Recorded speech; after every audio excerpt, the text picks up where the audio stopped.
Hello, and Hi welcome to there. Hey, Earlene. Welcome to the Black Women Lawyers Association of Michigan. We're doing interviews with former past presidents. Today we have former president Earlene Baggett Hayes, who's an attorney, arbitrator, and mediator located in Michigan and globally. Um, Introduce yourself. Hi, Chandrika. I am Earlene Baggett Hayes. Very happy to be here for this 30th anniversary of our Black Women Lawyers Association. This is quite a celebration. Oh yeah, it's a good thing. Our founding members are very proud of how far we've brought this organization, and you were a catalyst and part of that as well during your presidency. How long have you been in the legal profession? Well, believe it or not, I have been in the legal profession now for 40 years. And at least 28 of those years have been also spent with the Black Women Lawyers Association. And this is definitely a celebration of just the growth and development of Black female attorneys as they continue to share and prosper and work in our communities and churches in the legal field. So this is a wonderful, wonderful time for us. Yes, it is. So, during your presidency, you remember what years you were president?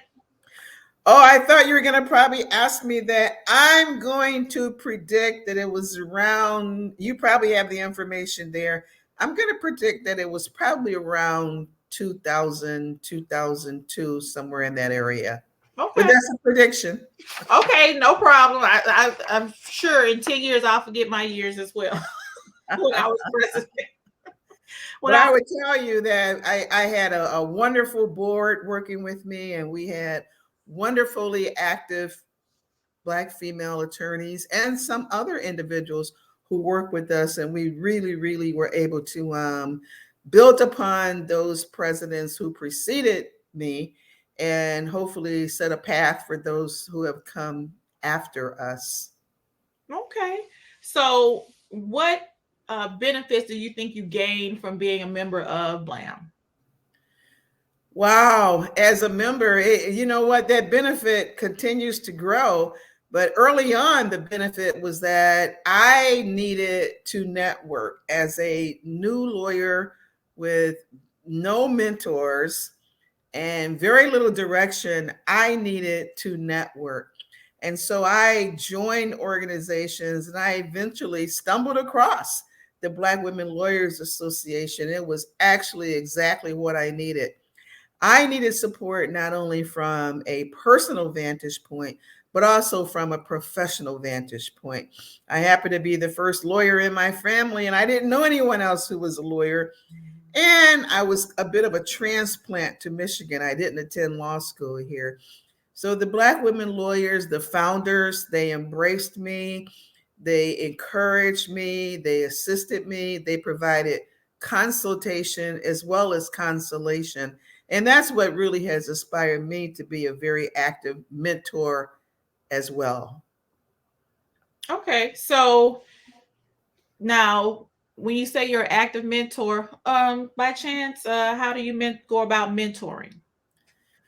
Well, one of the things I've noticed, particularly about newer lawyers, is that they don't necessarily ask for assistance.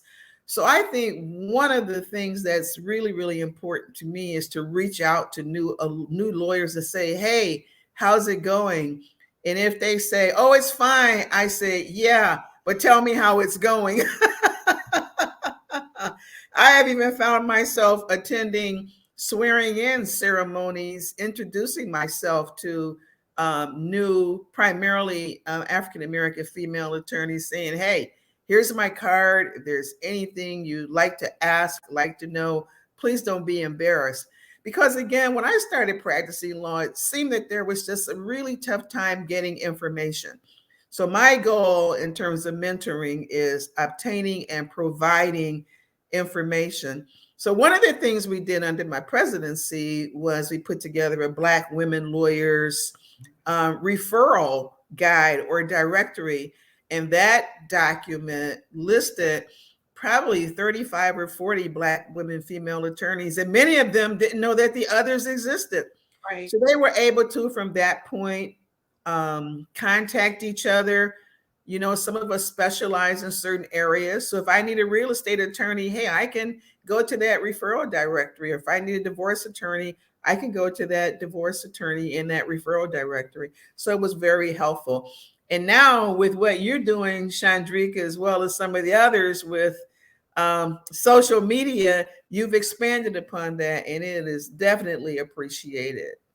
Oh yeah. So now the Black Women Lawyers Association, we have a website. That's something we didn't have back in the day. So we have a website now that also has the referral service on it. So you can look up attorneys who have signed up for our referral service to be listed.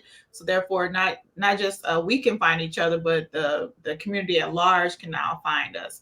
Now I know where you're located at because I'm in Oakland County in Pontiac, and I know you are down the street from me. But can you tell us where your office is located? Oh, absolutely. I'm in downtown Pontiac at 110 North Perry Street. I've been there for a long time.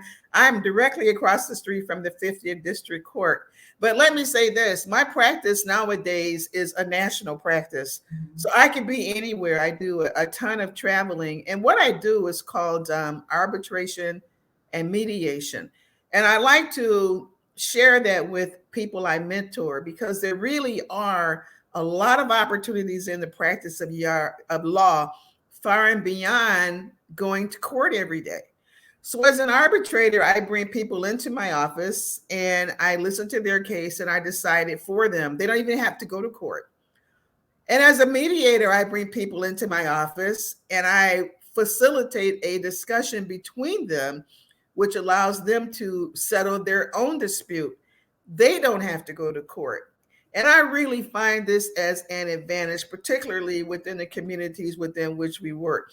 We resolve issues regarding church disputes, community service disputes, family disputes, and it doesn't necessarily require hiring a lawyer and spending loads and loads of money. Parties can sit together and talk about how a will is going to be handled after someone passes away. So, one of the things in terms of your question regarding mentoring is that I really enjoy sharing with our members and sharing with others opportunities beyond or that extend beyond the day-to-day practice of law in the courts. Yeah, I'm your mentee and you're my mentor, and you encouraged me and inspired me to be a mediator as well. And so now I have my certification in family and civil mediation, and that's all because I saw that it was possible through you. So I do appreciate you for that, and being one of the few Black female attorneys in Pontiac specifically, Oakland County in general. You were an inspiration to me to see you have an office, a viable office, to be able to do this on your own, and to see how you utilize your office to help other attorneys along their journey. A lot of people don't realize that that is a thing. Can you speak about how you have helped attorneys as far as having office space, having access to the stuff that you already have access to, and helping them along their journey?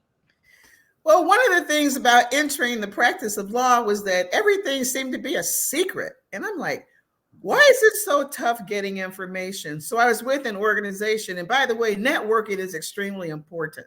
Networking is extremely important, not only with organizations with people who look like me, but also with diverse organizations. So one of the things I do is I encourage people to join, participate in activities, show up and speak at various events, volunteer to speak at events, write articles, go that entire social media route that Chandrika is talking about. And by the way, Chandrika didn't just take the any information that she may have received from me. She took it and she ran with it. And you, Chandrika, have continued to share it with other individuals. And that's one of the real beauties of mentoring. Once you help somebody, if they'll take the time and share that information and help and work with someone else, it really enhances the profession of law, the entire profession of law, not only that for Black female attorneys. Right. I I just want to encourage new attorneys out there and attorneys that are maybe have a practice, but it's not at the level that they want to. Don't let what Earlene said fall on deaf ears. Networking is going to be your bread and butter. If people don't know that you exist, people don't know that you exist, and so you have to get out there and let people know who you are. I'm an introvert who is an extrovert when I have to be. And so during my presidency, I made sure I put myself out there and got out there and networked, and it worked to my benefit. And I was able to build a viable practice. People knew who I was and were able to refer people cases to me, and it helped me build my practice. What tips would you give a new lawyer starting out, aside from the networking aspect, as far as the practice of law, dealing with the courts, dealing with the judges? What tips would you give them? Wow. All of those are very, very important things that new lawyers should do in addition to remaining active. But don't be afraid to ask. It was interesting. When I finished law school, I was afraid to ask. I thought, well, I'm a law grad and I'm certified. I'm supposed to know this. But I later learned that law school really did not teach me how to practice law. Law school taught me some of the fundamentals in terms of legal knowledge. However, I had to learn how to practice law. And sometimes if you read directions or instructions, you don't, or court rules, you may not understand. But one of the primary things is don't be afraid to ask. Also, seek out specific individuals with whom you're comfortable. And if they answer the question and you don't understand it, go and ask again, or feel free to go and ask someone else. Don't hesitate to ask questions.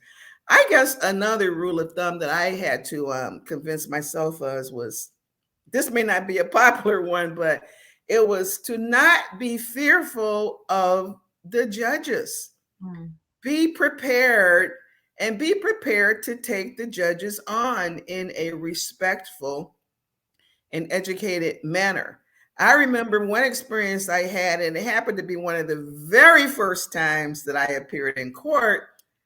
The judge asked me a question, and I said to the judge, "I'm sorry, but I don't understand the question." And the judge said to me, "Well, if you were prepared, counsel, you would understand the question."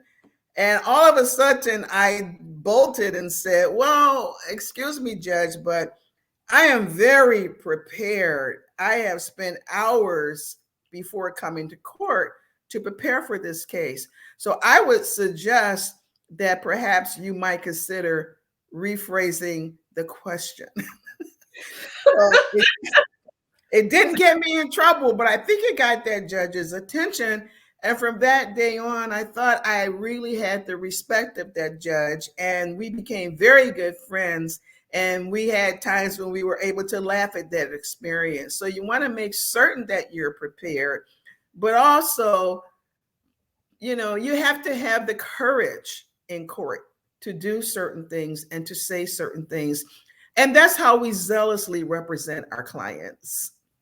Right. I agree with you wholeheartedly. What I see a lot of with newer attorneys that look like us is the taking whatever the court says and not challenging what is said. And and I think it serves to do that. You're giving your clients a disservice by not speaking up. You cannot be intimidated by this process. You cannot be intimidated by a court. If you're standing steadfast in good facts and the law, you should be okay. And so I agree with you wholeheartedly. Now, when it comes to this networking, learning how to navigate courts, do you think that it is a benefit to attorneys to be a member of BLAM? Oh, absolutely. Absolutely. Um, BLAM has developed me professionally and personally. So if you talk about the personal aspects first, I have developed friendships. I have individuals with whom I can discuss some of my personal issues, my family issues, some of their personal issues, their family issues, and I mean very personal in terms of well, I've heard, why can't I find a husband? I've heard, I really am ready to have children. I've heard, why do I always um, have altercations with my significant others? So there have been some very, very deep personal issues. Or why do my friends not spend time with me anymore just because I'm an attorney? And we talk about those things. We talk about medical issues. These are all personal things. On the professional level, I tell you, we get these cases whether we're in court or out of court, and we may just need to talk about the legal issues with someone else. We may just need to talk about legal approaches with someone else. We may need to find out information about a particular judge. So these are all things that are present in BLAM. Maybe an individual wants to run for judge. They want to know how to do that. Maybe they're interested in learning how to perhaps increase their clientele and personal in certain areas, personal injury or real estate or divorces. You can get that kind of information. There are recommendations that can be made. And so, wow, the benefits of BLAM are just unending. And I certainly have enjoyed every minute of it. And I'll stop by saying I call the members my daughters, I call them my sisters, and I embrace that terminology because I really do feel that we have that kind of relationship. Yeah, I totally agree. Coming into to BLAM as a young attorney, I I didn't have the sisterhood thing going on in my own family. I have siblings, but I'm the oldest, and our ages are very far apart, so it seems like I'm an only child at most times. But you are so correct in the bonds and relationships that you build, and we do act like sisters a lot of the time. But the good thing about it is that we can agree to disagree sometimes, and then sometimes just realize that you were wrong and you need to see somebody else point and hear their side of it. And I would just like to let people know that the sisterhood bond that comes with being a BLAM member is a great one. The current president, Robin McCoy, called me one day just for to see how I was doing, and I wasn't doing well. And all I know is 2 days later, I received some medicine via Amazon, some old school medicine from the South via Amazon. And Robin was like, "Yeah, my mom. I told my mom you were sick, and she said this would be good for you." Her mom's a nurse, and so it was just so heartwarming to receive that and to know that somebody who you're not related to, but understands your struggle, being a lawyer, being sick, being a solo, all the things that come with that, cared enough about you to send you something to help you along your journey. So I totally agree with you. Can Now, I just mention something? And that is, you know what? BLAM, the Black Women Lawyers Association, really does develop lawyers as well. We have had individuals who have come into the organization as new, I'll say it, green attorneys, really searching for a route to take. Many of them have ended up presiding as presidents and vice presidents and secretaries, and they may not have even served in those roles in other organizations. But we try to coddle them and develop them, and all of us can make mistakes along the way. But wow, to see them grow in their professions is really, really rewarding. And that includes all the people you've named. That includes Chandrika. That includes Robin McCoy. That includes Rita and Cinnamon Rice, and who now has a new name because she's married, and Christine Longstreet. And it goes on and on and on. And that makes me very, very happy. oh right, we have developed seems like a pipeline to leadership. Like Yes. once you become a member of BLAM, if you don't uh, become a judge, we have a lot of people have been members that we have that are going on to the judicial aspect of it, and those who have now have success, I mean, major successful solo practices like Allison Fulmar, and Judge Wanda Evans, who's now a judicial, but she had a viable solo practice when she was out here with the rest of us. And this organization was part of that journey for those people.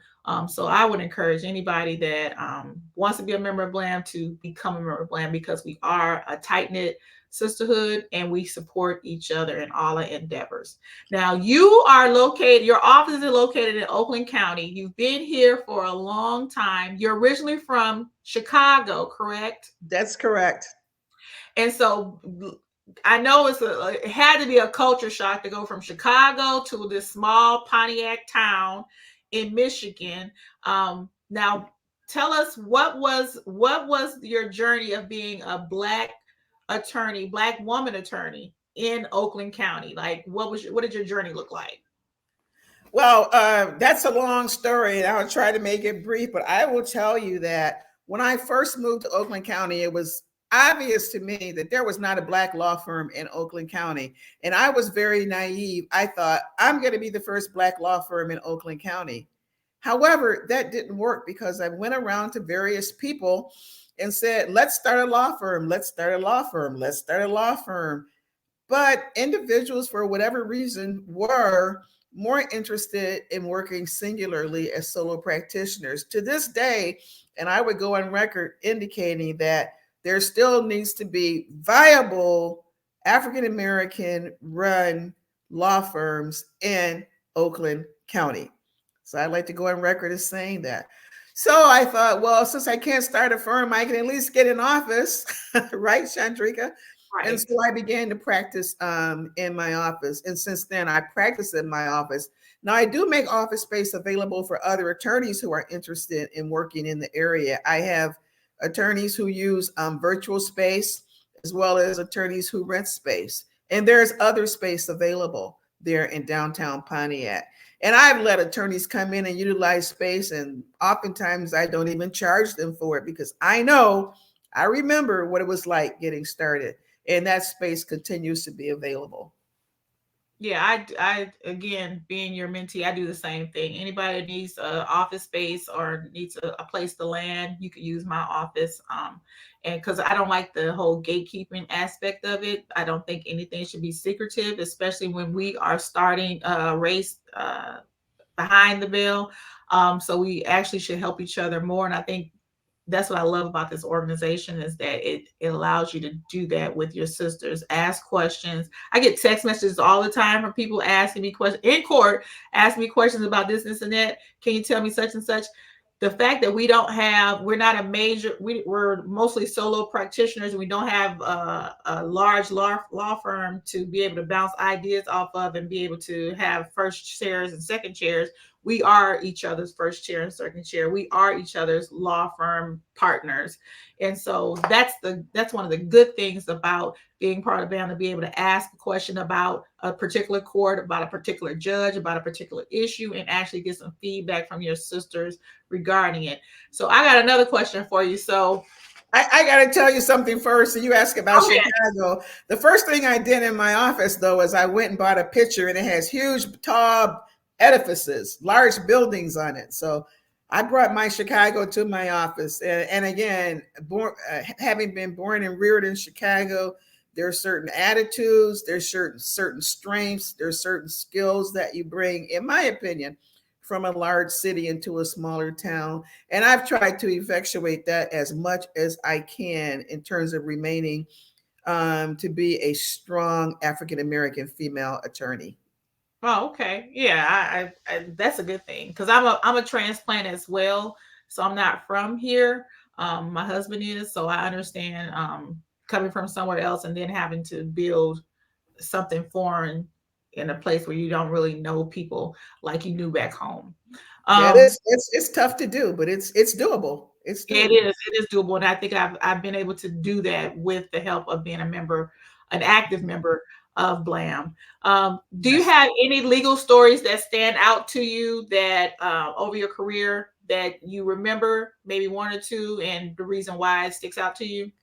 Well, I guess, and since we're talking about BLAM and the importance of BLAM and how BLAM helps the community, and we work in so many different aspects, whether it's political, educational, high schools, you name it. But I guess one of the there's so many stories. One of the primary ones, to be brief, is I handled a murder trial in Oakland County, and it was of a 17-year-old African American male who lived in one of the Oakland County suburbs, and he was charged with manslaughter, arson, and kidnapping. And I won't go through the trials and tribulations of the jury trial, but what I guess stayed with me most was the ability of this 17-year-old to sit there with counsel and actively participate in his trial and to clearly understand what was going on and to ask pertinent questions as the trial was going on. And what I left that trial with was, this is a young individual who just got lost in the system and totally misdirected. He's in prison today because he was convicted on all 3 counts. But I left there with, something's got to be done. We've got to do something in these communities to try to steer these youngsters in the proper direction. We lost him. Hopefully he's developed as he's living his life in prison. But that was certainly one thing that stuck with me. The other thing that stuck with me was a personal matter. I was in a northern county of Michigan, and I had driven far, far, far to be in court. And I was sitting in court, and we see this a lot. There were all white judges, all white clerks and deputies and everything. In fact, everybody in the court was white, except I had a person sitting next to me. So when my case was called, I went up to the podium, and the judge looked at the person sitting next to me and very disrespectfully said, "Get up here." And I looked at the person, I looked at the judge, and I said, "Well, Your Honor, that's my husband, and he's here to observe me. He's here with me." Which, judges can make mistakes, and I have a lot of respect for most judges, don't get me wrong. But I think what was most hurtful was the clear microaggression that we experienced at that time. And it was the judge's failure to apologize. Oh, wow. Yeah, I know. So that kind of stuck with me, and it was more of a personal experience. It was several years ago, but there's so many experiences, positive and not so positive. And sometimes we find ourselves having to address, as we said earlier, these things in court, where you get where the assumption is that you shouldn't be sitting up here because this area is for lawyers only.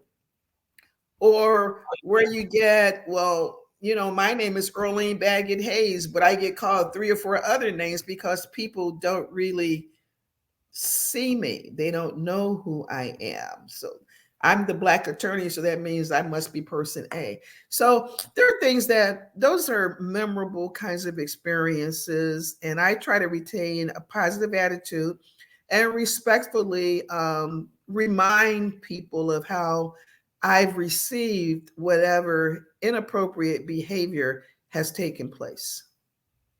Now, when you depart here, what would you like for your legacy to look like? Oh, when I depart here, well, I'm not looking forward to that, but I know it's coming.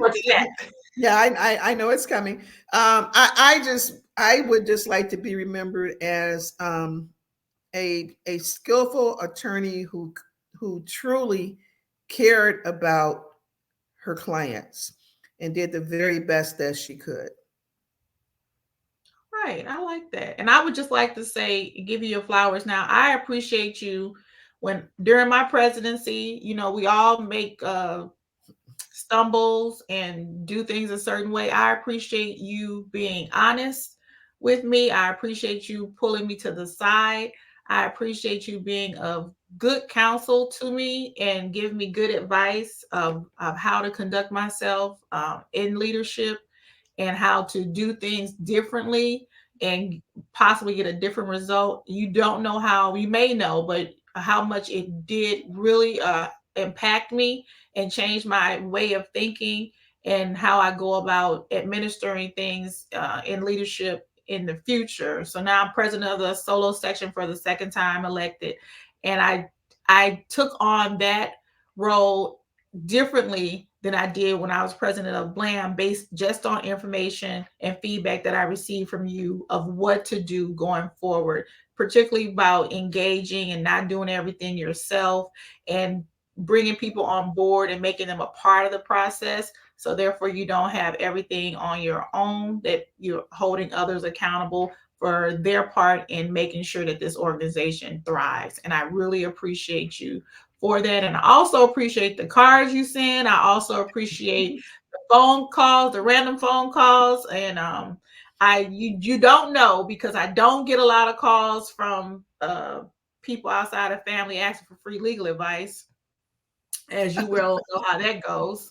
So it is a breath of fresh air to get calls from you, to get text messages from Cinnamon, to get calls from Robin, to get leads from other attorneys. I just did an interview earlier this year for a paper up in Lansing, and I got that because I have a connection through BLAM through Christine Longstreet, and I would not have gotten that had I not been part of this organization. So I'm real grateful for all the ladies that I have come across in this organization, have established relationships with, but you in particular, because you are my homegirl from Pontiac by way of Chicago. Um, so I just want to let you know that I do appreciate you quite a bit. Thank you, Chandrika. And I am very, very impressed with, what you have learned and what you have shared with others. I'll keep it brief by saying that I don't think there's anything that you have learned that you have not passed along and shared with others. And that really is the benefit and the importance of mentoring and growing in this great profession of law. Yes, it is. You asked me, you asked one question. And I thought it was kind of, you asked, is there a particular joke or a saying Yeah, that, that's what I was like, about I to ask. remember you asked me that and I didn't answer. And I was, well, you know what? I always say, this is the answer to my prayers, but not what I prayed for. But I only say that is the answer to my prayers, but not what I prayed for. I only say that when it's 3 o'clock in the morning and I've got a stack of books and a stack of papers and a cell phone. I may call one or two of my Black female lawyer friends and I'm trying to get through something. And I'm like, oh my, how did I get into this? This is not what I prayed for. But on the other hand, the time is well spent because you're doing it for someone else. And the outcomes are, for the most part, positive, but they at least, even if not as positive as you would like for them to be, they at least leave your client with knowing that you did the very best that you could. So I guess in the long run, it really is what I prayed for. Right, I like that. It's not what I prayed for, but it's the answer to my prayers. Yes. I like that one. I'll take that one with me as well. Well, I appreciate you doing this interview with us today. And I hope that those out here who listen to it and see it will gain benefit from it. To become a member of the Black Women Lawyers, and in celebrating our 30th year, this organization was founded in 1992, and this would be our 30th year anniversary for this organization. And I just want to make sure everyone understands what of great benefit it is to others. You have any parting words? I do not. Again, I'd like to congratulate you, Chandrika, on the work that you do. And I welcome attorneys and wannabe attorneys to reach out, whether it's to Chandrika or to me or anyone else, because this really, really is a wonderful profession. And there are all kinds of supplemental professions to the practice of law, whether you want to do court reporting or whether you want to do investigations or get into forensics. So give law a chance, and I'll leave it with that. Oh, thank you, Earlene. I appreciate You're you. And welcome. if you want to become a member of the Black Women Lawyers Association, we have a website, BWLAM.org or blackwomenlawyers.org.